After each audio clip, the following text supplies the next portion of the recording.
Bonjour et bienvenue dans l'invité de l'économie. Je reçois Benjamin Coriat, professeur émérite à l'Université Sorbonne Paris-Nord, cofondateur des économistes atterrés, auteur de nombreux ouvrages, dont le dernier qui vient de sortir et qui s'intitule Le bien commun, le climat et le marché. Livre publié aux éditions Les Liens qui libèrent. Bonjour Benjamin Coriat. Bonjour. Allez, l'économie repart. Le taux de chômage est à 8%, on va sans doute vers une croissance à 6%. On est optimiste dans ces cas-là? Écoutez, il y a une dimension tout à fait positive de cette annonce, c'est que beaucoup de gens vont retrouver de l'emploi. Oui. Et je crois que pour beaucoup, ils en ont bien besoin, après ces 2 années de crise et de souffrance. Donc voilà, ça c'est la dimension positive. Maintenant, ce que je regrette, bien évidemment, c'est qu'on repart presque comme si de rien n'était, sans aucune inflexion véritable, ni sur les modalités de la croissance proprement dite, donc ça touche les questions évidemment de climat, d'économie verte, ni sur les formes d'inégalité extrêmes que porte cette croissance. Donc si vous voulez, ma satisfaction est moyenne. Et il n'y a pas d'espoir sur les plans de relance qui, pour la plupart quand même, qu'ils soient français, allemands, européens, insiste sur le changement climatique et lutter contre le changement climatique. Écoutez, moi, je les ai regardés de près, très honnêtement. Je ne vais pas dire que c'est des ersatz, mais ils ne sont pas à même de favoriser les inflexions fortes qui sont souhaitables. Donc, on a saupoudré d'un peu de verre, mais pas vraiment beaucoup plus. Pas vraiment beaucoup plus. Allez, on va revenir sur la transition écologique et le climat, parce que ça, c'est l'objet de votre nouveau livre. Mais avant, quand même, une parenthèse sur le climat social.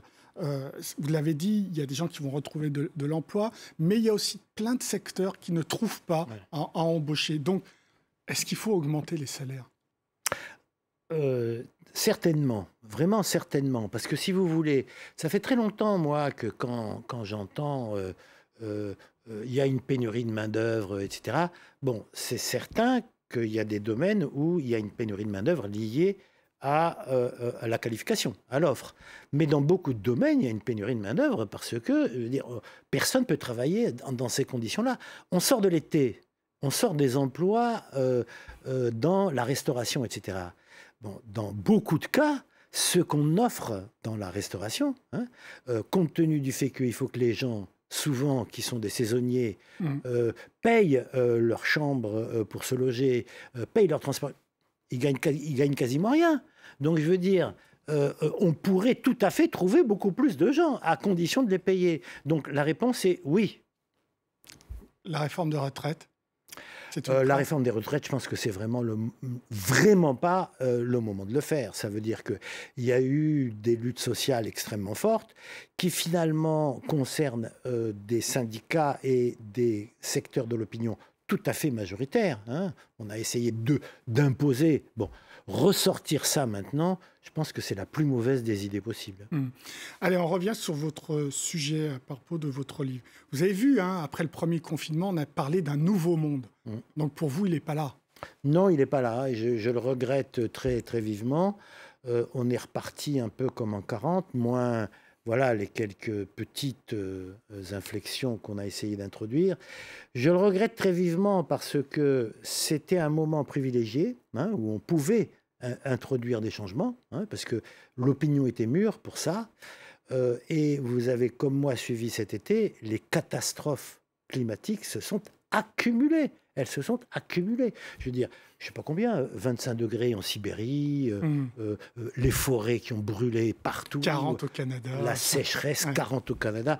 Donc on est dans un monde totalement fou. Avec impact sur l'agriculture, donc sur l'alimentation. Mais bien sûr, avec impact sur l'alimentation. Je participais il n'y a pas longtemps à un débat sur les forêts. Les gens de l'Office des forêts disent nos forêts, du fait du changement climatique, en France, sont déjà extrêmement atteintes. On ne sait pas si on les aura encore dans 30 ans. Donc, si vous voulez, on a absolument besoin d'une bifurcation. Absolument besoin. Alors, cette bifurcation, elle peut être portée sur ce qu'on appelle ce que toute une théorie universitaire appelle les biens communs. Absolument. Une définition rapide des biens communs. Ben écoutez, les biens communs naturels, puisque c'est de ça pour le moment qu'on parle, hein, c'est-à-dire les forêts, le climat, les océans, les fleuves, etc. C'est quoi? C'est des biens qui ont cette particularité de produire des effets de masse. Hein, voilà, la forêt, le climat, ça concerne quasiment tout.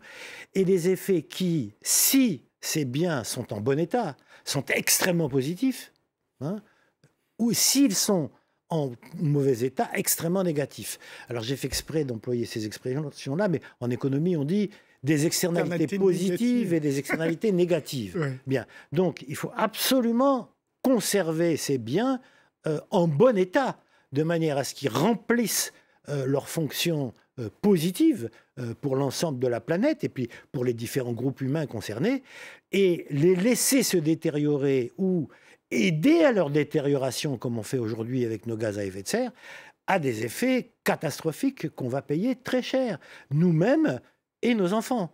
Dans la notion de bien commun, il y a la notion de préserver les générations futures. Donc développement durable. Développement durable, bien entendu. Alors justement, après ce premier confinement, on pouvait penser à un monde nouveau et des solutions nouvelles. Or, les solutions qui sont apportées par rapport au problème que vous pointez, c'est toujours le marché va résoudre le problème. Oui, c'est dans l'ouvrage que je viens de publier. Ce qui est très frappant, c'est que des éminences, Tirole, etc., à qui on vient de confier un rapport sur les grands défis du XXe siècle, du XXIe siècle, ne pensent qu'en termes de marché. Hein. C'est-à-dire que la solution aux défaillances de marché que constitue la crise climatique, qui est une défaillance de marché, alors vraiment à une échelle cataclysmique, c'est de faire davantage de marché. C'est-à-dire que la proposition consiste à dire, eh ben, il faut faire un marché des droits à polluer, et ce marché des droits à polluer, ces droits à polluer étant d'ailleurs pour le moment donnés gratuitement, va permettre de résoudre le problème du climat.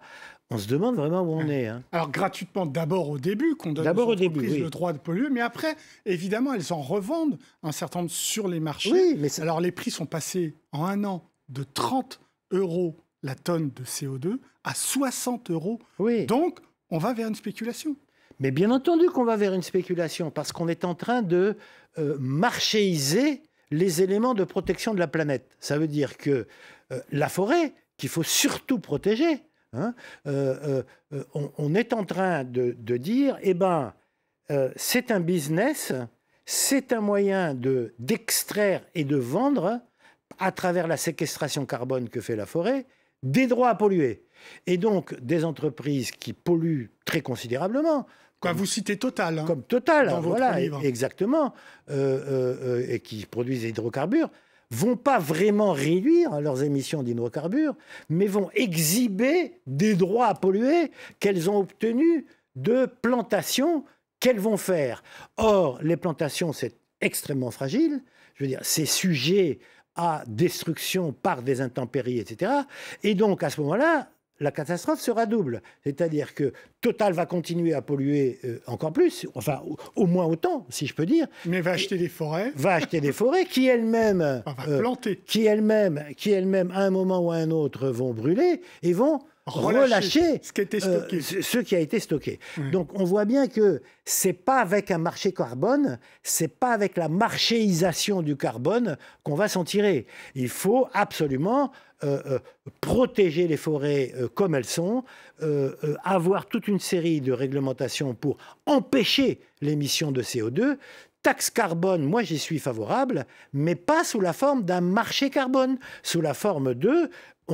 depuis la première tonne de gaz à effet de serre qu'on émet, on est taxé. L'Union européenne a renoncé à la taxe carbone aux frontières.